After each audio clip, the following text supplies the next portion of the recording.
নমস্কার বন্ধুরা, কেমন আছো সবাই? কুকিং প্যালেটে তোমাদের স্বাগত। আজকে আমি বানাবো মাছ পাতুরি, কিন্তু কলা পাতায় না। আজকে আমি মাছ পাতুরিটা বানাবো লাউ পাতায়, আর একটু অন্যরকম ভাবে।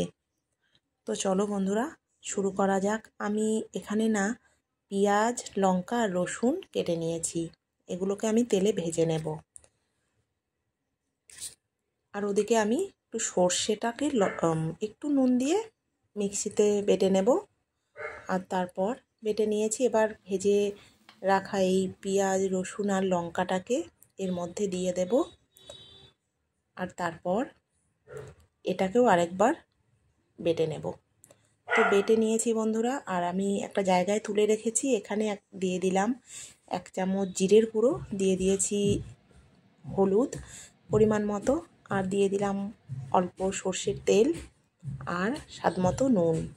এবার মশলাটাকে একটু মেখে নিয়ে আমি এখানে মাছগুলোকে, ছোট মাছগুলো দিয়ে দিচ্ছি। এখানে নানান রকমের মাছ আছে চাদা মাছ, তারপর আছে পার্শে মাছ, ফ্যাসা মাছ, আর তার সাথে একটা বড় পিসের মাছ দিয়েছি আমার ছেলের জন্য। ও খেতে পারবে না ছোট মাছ, ওই কারণে। এবার একটা ফ্রাইং প্যানের মধ্যে একটু তেল দিয়ে লাউ পাতাগুলোকে ধুয়ে নিয়েছি। এবার এরমভাবে পেতে আমি মাছগুলোকে দিয়ে আবার ওপর দিয়ে লাউ পাতা দিয়ে দিয়েছি আর ঢেকে দিয়েছিলাম। তারপর 10 মিনিট পর আমি ঢাকা চাপাটা খুলে, এই তো এরকম হয়েছে দেখো বন্ধুরা। তারপর একবার উল্টে দিয়েছি,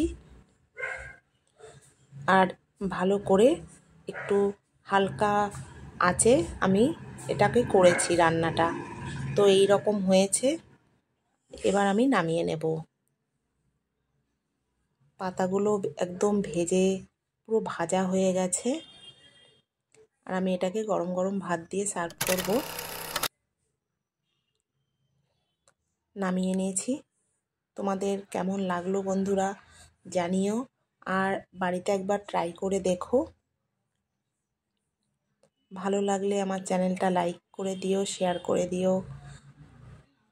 আমি এটা গরম ভাত দিয়ে সার্ভ করে দিয়েছি, আর সত্যি এটা কিন্তু খুব টেস্টি হয়েছিল। আমি এটা ফার্স্ট টাইম করলাম। ভালো থেকো।